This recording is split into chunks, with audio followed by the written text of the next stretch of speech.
seen me in probably a year and a half, and I apologize. There's been a lot of shit going on. I've been extremely busy.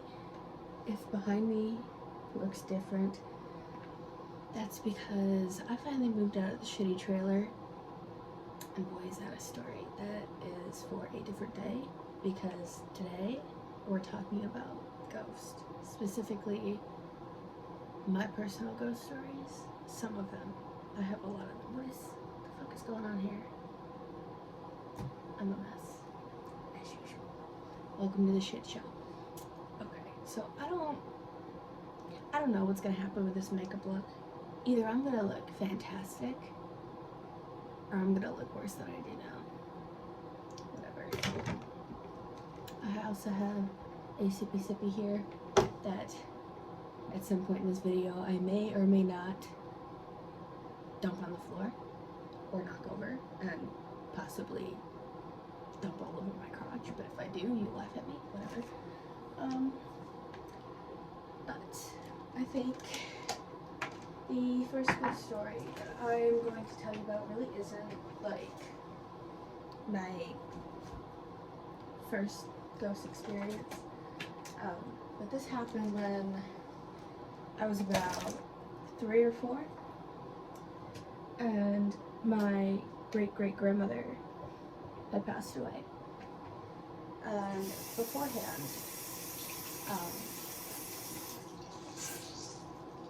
I accidentally predicted when she was gonna die at like 3 or 4.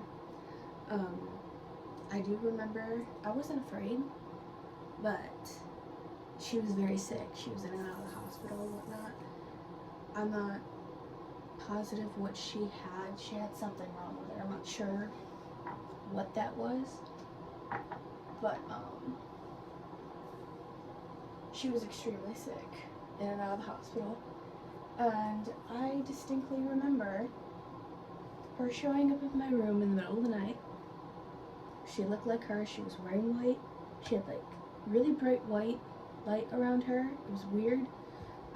I do remember she smelled like lilacs. She was warm like a person.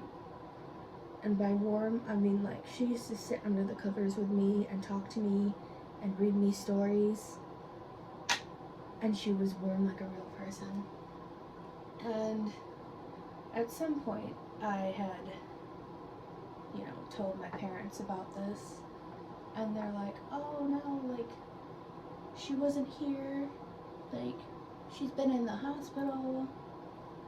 Or she's home. And I'm like, no, like, bro, she was there. She was legit there. Like, I saw her with my glass balls. Like, she was there. And fast forward to when she passed away. We went to the funeral, and this was the first funeral that, like, I remember, like, I physically remember going to and being at. I guess my first experience with death. I do remember knowing what that meant and what was going on.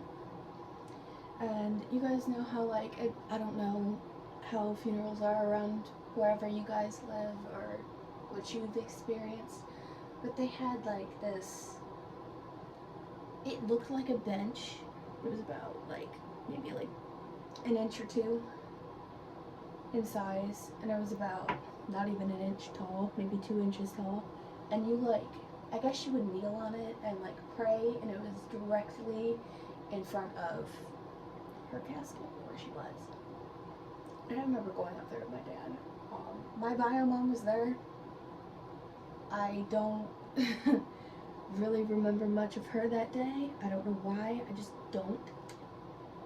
And I recently talked to my dad about this, and he remembers this, like, fully. But he pulls me up there, and, we go pay our respects. And I remember looking in her casket. And when I tell you guys, y'all are gonna think I'm absolutely cuckoo nut man. I'm not. Like, I seen this shit. I know what I seen. But I look into her casket, and she's obviously, you know, she's laying there. Duh. But there was like, it was almost like a projection,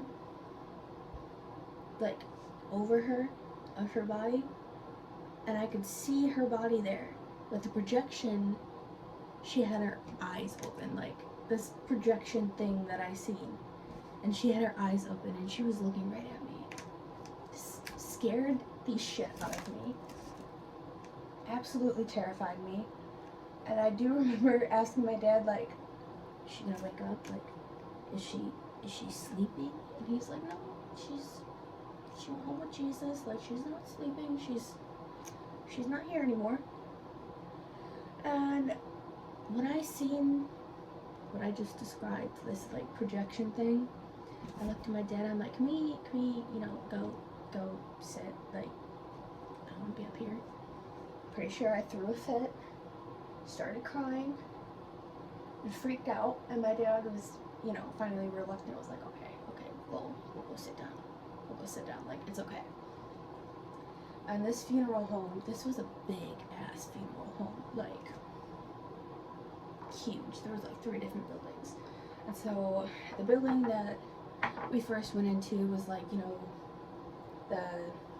the showing building where like they show the caskets and they do like where people come up and talk and say, you know, what they remember about said person, or like memories or stuff like that. I don't remember any of that. Like, I remember it, but I don't remember who went up there, or who said what, or like what was really going on. We were in there for a good like maybe 20-30 minutes with all that.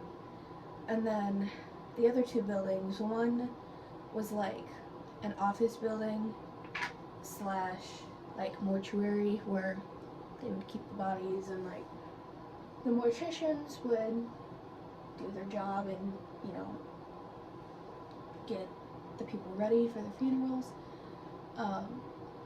And the other building, the second building we ended up in wasn't as big, but it was like, I guess like not like a reception area, but kind of like there was this hallway, and it went to like 2 back rooms, and then there was a bathroom, and then there was like a big like foyer area. And in the foyer there was another door that it almost looked like a bar, like a drink bar. Like somebody could go in there if they wanted to, and there was like this opening and like this bar thing. And they had tables set up with like, I guess like hors d'oeuvres, is that what you call it? Like snack stuff. And they had like crackers and all that, and I remember there was this big ass bowl of, I guess, salad. It was literally just lettuce. Just plain iceberg lettuce. Don't know what that was for. I don't remember anyone touching anything in there, except for me and a boy and a girl around my age. I'm not sure who they were. I don't remember their names. But what I do remember is they had like all these chairs and like sofas and stuff like that in there. And so we're running around in the middle, and there's this like coffee table type thing. So we're running around in the middle of this room, and we would stop at this salad bowl, and we would each take a piece and eat it. Well, we were running for, I don't know, 5-10 minutes, and little baby me got sick, and I threw up all over the floor, all over myself, and so these people clean all this stuff up, like the people that were working, they cleaned all of it up. They were super, super nice about it. I thought I was gonna get yelled at, because, you know, when shit went down or I got sick, my mom would flip out and she would yell at me. She always did that. I'm not sure why she did that, but she did. And I remember a man coming up to my dad and my mom, and just like everybody in the room like called attention. It was like, oh well, so-and-so said that she wanted you to go to her house, and like family gets first pick. You go to the house, and if you see anything you like or you want, you can take it.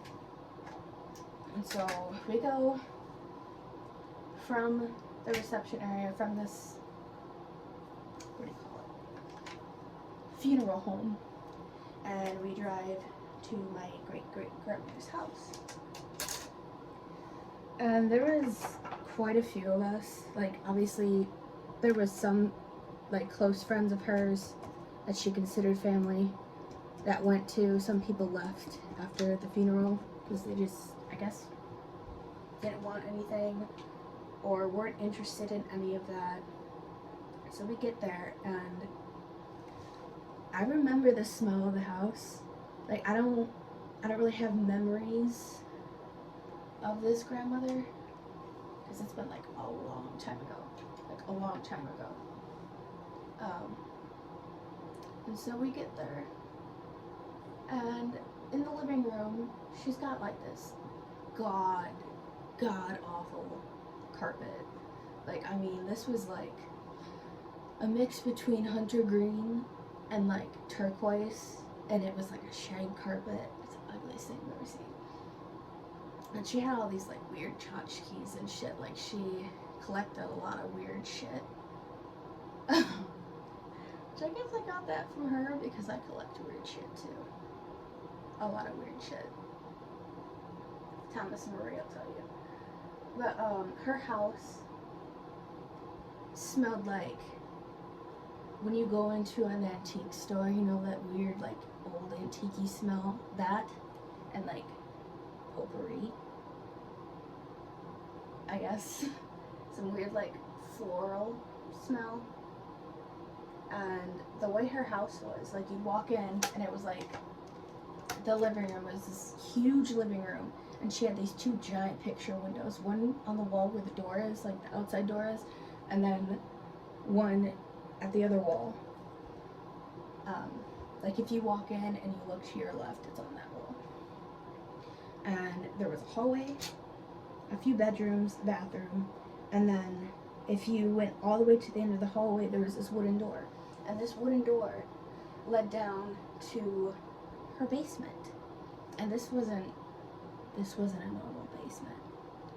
Like, at all. This was not a normal basement. Like, it was furnished, I guess, kind of. Like, it had carpet down there, but it wasn't like the shag carpet. It was like that weird, like, flat carpet. If you know what that is, I'm not sure what kind of carpet that is. But that's what was down there. And there was lights down there, but they weren't like normal, like, you know, light fixtures.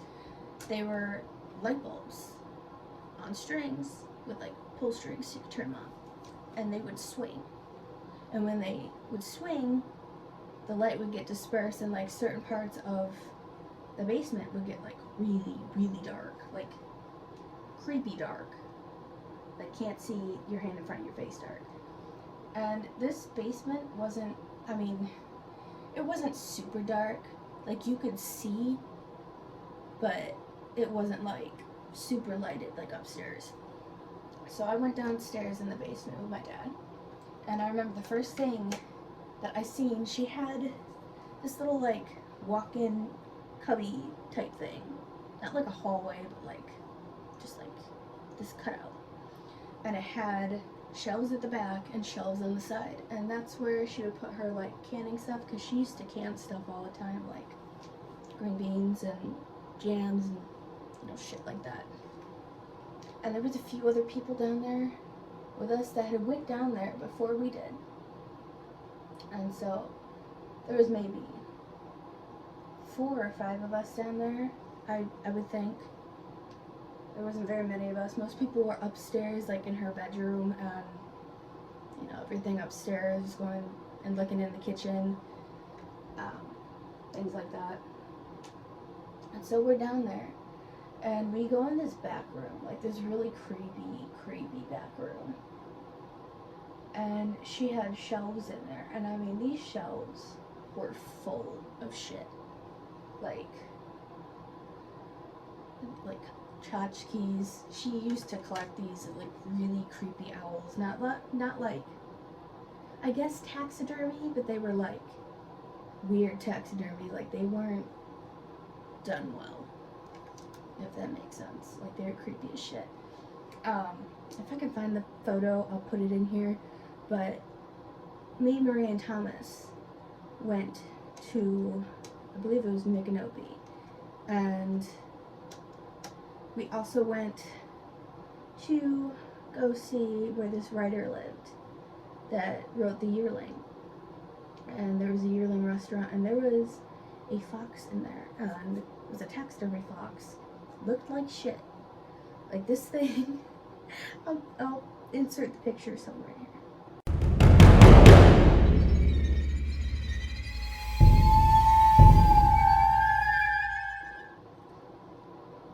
But this thing looked like it'd seen some shit, and that's what these owls look like they seen some shit, like some bad shit. Like their eyes were fucking huge, like just really creepy shit. And so we go in this room, me and my dad, and I don't know if you guys have ever seen like those fake glasses that are like, you know, they're like, they have an inner like wall in them where some kind of liquid is put in it, so like when you like go to throw it on somebody or like move the cup around, the liquid moves but it doesn't come out.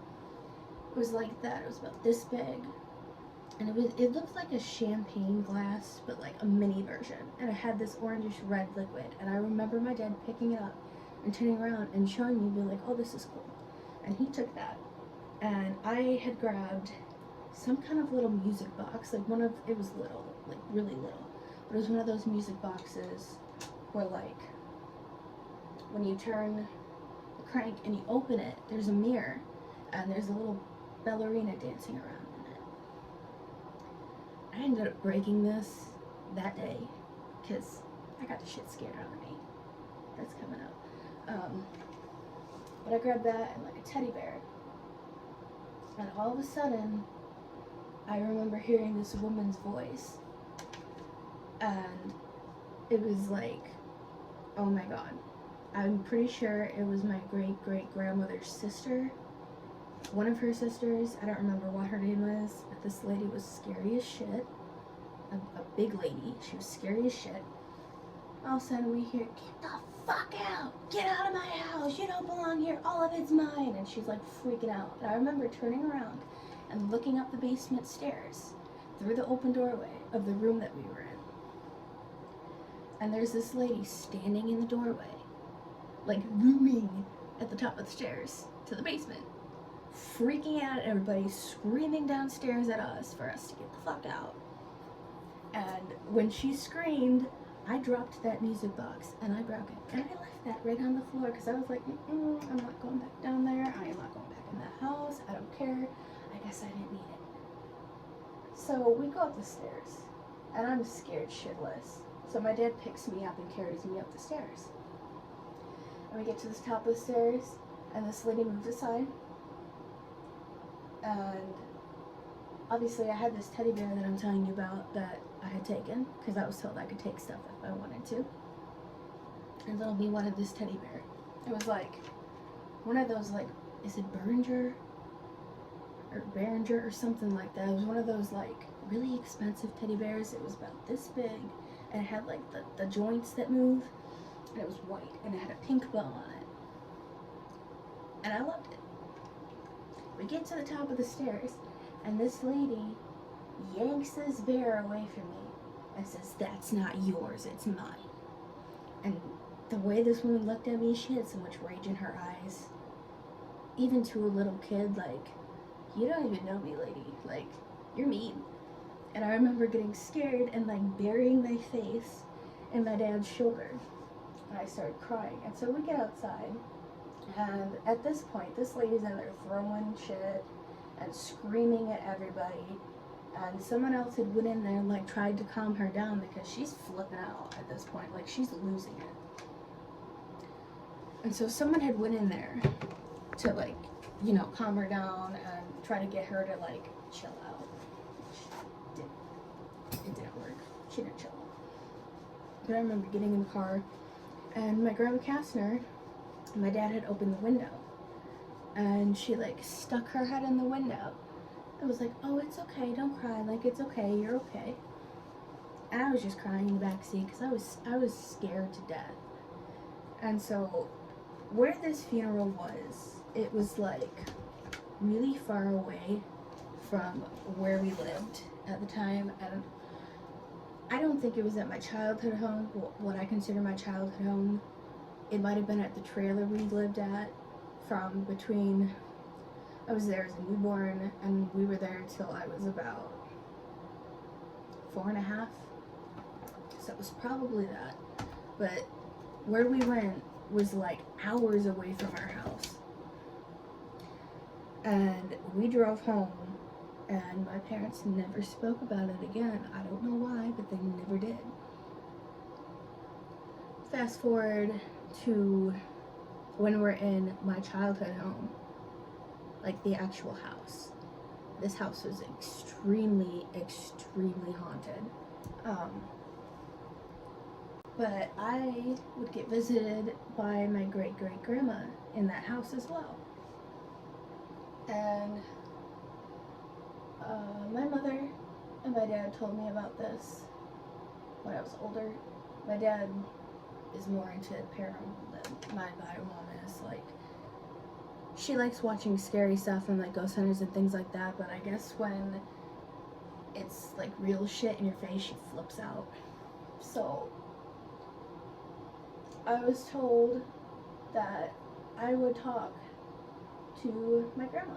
And the one day I had told my parents about this, and they're like, oh no, she's not alive, she's in heaven, yada yada. What you tell a kid, you know? Like, it's okay, like they're not alive, they're not here, like you're okay. And where we were standing, we called it the playroom, but it was like a what you call it, like a dining room type thing. And I was standing near the bathroom, and I was pointing, and I was telling my dad, like, she's right there, like she's literally right there, like how do you not see her, like hello, she's right there. And I kept telling him, no, she's there, like she's talking to me, whatever.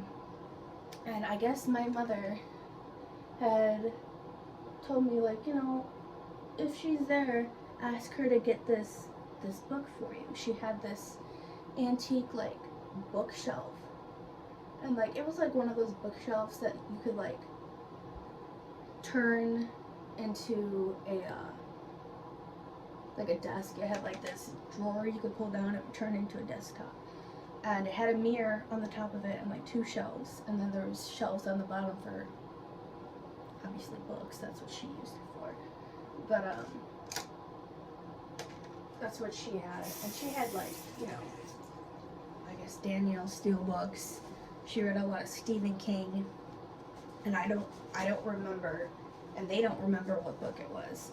But she was like, oh, like, tell her to show you this book and bring it to me. So I stood there, and my dad said I looked out towards the bathroom, and I looked at the bookshelf, looked back up, and then grabbed the book off of the bookshelf. Mind you, I'm like 4, almost 5. I couldn't read at all. I could not read.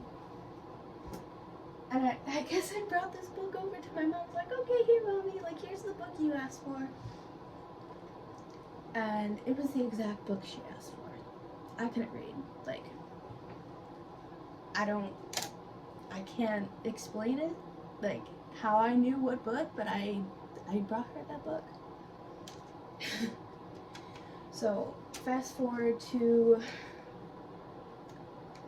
1st, 7th grade, somewhere around there.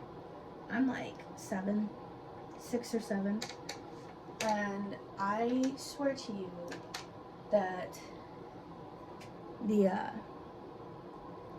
my upstairs room, I used to be downstairs, but then I moved upstairs, and this room was like, it had like a slatted ceiling, so like the ceiling came down like this at an angle at one point, and then it was straight. And then in the closet, it came down at the opposite angle. There was this big walk-in closet. And where my bed was, like literally up against the wall in the corner. But the foot of the bed was facing the doorway to the closet. And I swear this closet was a portal because I called her the closet lady. I have a picture somewhere that I drew when I was a kid of this thing. And when she first started coming out of the closet, she looked nice. Like, she looked normal. You know, like a normal person. She was wearing a green dress, and she had black hair up in a high bun, and I remember she was wearing a cross necklace. And she used to tell me to come into the closet with her. And I kept telling her, like, no, I don't want to. I'm not going in the closet with you. I'm not doing it. And I don't know how long that I seen, like, the normal version of her. And by normal version, like, you're gonna understand in a minute. But it was, I don't know if it was years or like months. It was probably like months that I would see her as like normal. And eventually, like, she wasn't normal anymore. She changed. She looked wet. She smelled rotten. I don't even know. Like, she stunk. And her hair was down now. And she didn't really have eyes. Like, when I tell you she didn't have eyes, she had fucking holes where her eyes should be. And every time I seen her, her mouth was open and she had like all of these sharp, like scraggly teeth. She was scary as shit. And she had these long ass fingers. And like, it was almost like ombre. Like from here down, they went to a point and they were black. And when I tell you I was terrified of this thing, I would wake up in the middle of the night and she'd be at the end of my bed. And I could only see from like here up. And I remember she'd be growling and making this god-awful noise. And her long-ass, creepy talon things would be scratching on the end of my bed. And being little, I would throw the covers over my head and just like pretend like, oh, it's not there, it's gonna go away. And eventually I would fall asleep or she would just go away. And there was a few times where I was sleeping on my left side, and if I'm sleeping on my left side, like, I can see the rest of my bedroom. And at that other side of the room, there's a doorway, and that's where my dad's room was. Well, my parents' room. My dad would sleep upstairs, and my mom would sleep downstairs on the couch. I'm not sure why. Probably stuff I didn't understand because they got divorced when I was like 22, 23, somewhere around there. But, my bedroom was also upstairs. And so I'd be sleeping on my side, doing whatever little kids do, you know. Sleeping peacefully, I'm fine, everything's good. And I would open my eyes, and this thing, the only way I can describe it is that she would be, like, leaning to her side, like, almost bent in half. But where her chin should be, that's where her forehead was. So I guess she, like, would flip her fucking head. And I would wake up to this thing breathing on me. And I don't know if you've ever experienced this when you're a kid, when you're scared, like, you just slightly open your eyes so you can see what's going on. But that's what I did, and I would just sit there and think in my head, go away, go away, go away, go away, go away, and eventually she would go away, if I was lucky. So eventually she'd go away, and I was good. But I would tell my mom about this shit, and she never believed me. But I would tell my dad, and he would always believe me. Unbeknownst to me, it's because he's seen shit in the house too. He knew. He knew something was in the house. We're not sure what it is, but there was something there. And so, after seeing the closet lady, I've seen her very often. After, you know, the closet lady would leave, this other spirit showed up quite often, and his name was Charles. Okay, so the phone cut off. But what I was saying is Charles looked like he was at the youngest, like maybe 65, oldest 70-ish.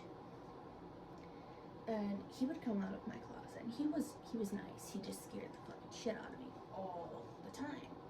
And so he'd come out of the closet, and I would wake up to him like this, 2 inches from my face, mind you, just leaning on my bed, just looking at me. And sometimes I guess I was expecting it, other times I was not.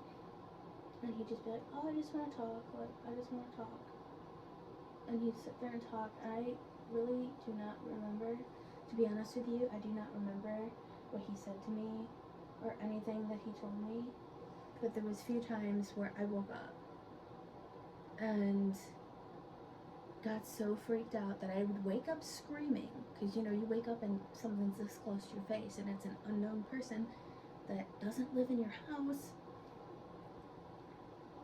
And I'd wake up screaming, and I would like shove myself in the corner of the wall, like in between the wall and the bed, and I would just scream. And you know, my parents would wake up, and either I would go sleep downstairs with my mom, or I would sleep in my dad's room on the floor, which I did often. I don't know if other kids were like that. Shit freaked me out all the time, so you know, I would just go sleep with my parents, because if I slept with my parents, I was safe. Obviously, monsters can't get me then. So there's a few times he scared me so bad that I went and I slept with my parents, because I was like, there's no fucking way. Like, I am not, like, I'm not playing this game. I don't think he meant to scare me as bad as he did, but he did. There was another thing that, would show up, and we called him the Shadow Man. And this was, I don't know if it was a demon, whatever it wasn't good. It was not good. But I had a dream once. Like, this thing was gigantic. Like, looked almost 7 to 8 feet tall. Just this big shadow mass. And it had 2 red dots. Its eyes were red dots. And so, this one night, I had a dream about the Shadow Man. And, in this dream, I woke up, and there was moonlight coming through the window, like the wall that my bed was on. There was a big window, and then there was a closet door right in front of the end of my bed. And I would wake up in my dream, and this thing was in the closet looking at me, and all of a sudden it made this noise, like this loud ass screech noise, and it launched out of the closet, and it landed on me, and I remember not being able to breathe. Well, I woke up in real life. Bro, the phone keeps cutting off. I don't know why. But as I said, I woke up, and in my dream, the same thing happened in real life. I seen this thing, it screeched, and it landed on me. And I couldn't breathe. This thing was choking me. I could not breathe. I remember being scared shitless. And I was like smacking my feet on the end of my bed and punching my nightstand and punching the wall. And my mom and grandma were there.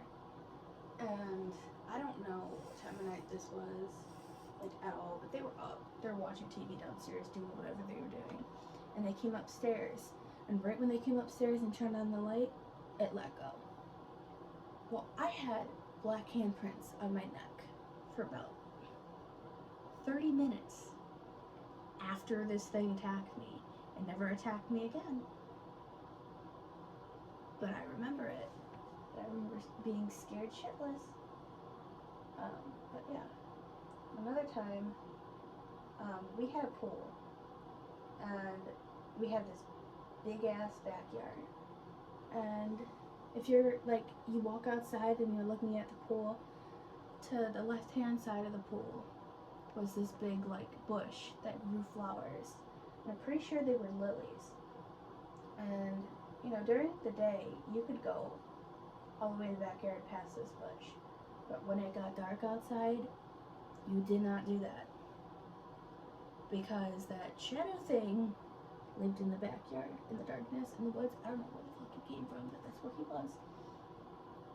And you did not go past that bush. Like, I told my dad about seeing this shit, and I don't think we told my mom much, except for when I woke up and it attacked me. But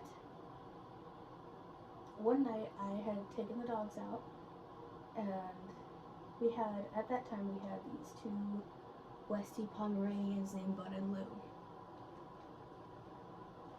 And I took them out, and I guess I took longer than normal because my dad, he came outside to see if, what I was doing, if that was okay.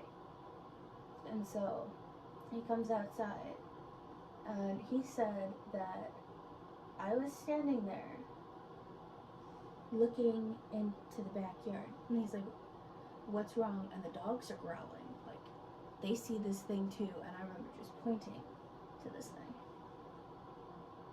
and my dad's seen it, and he's like, oh, it's okay, like maybe it's just like a tree, or like the light from the moon shining on this thing. Like, he was trying to reassure me. And so he goes to go walk into the backyard towards this thing. I call it thing because I don't know what it was. And you know how like a football player will like do this when he's ready to run? Well, I started walking behind my dad, and this thing did this and launched at us.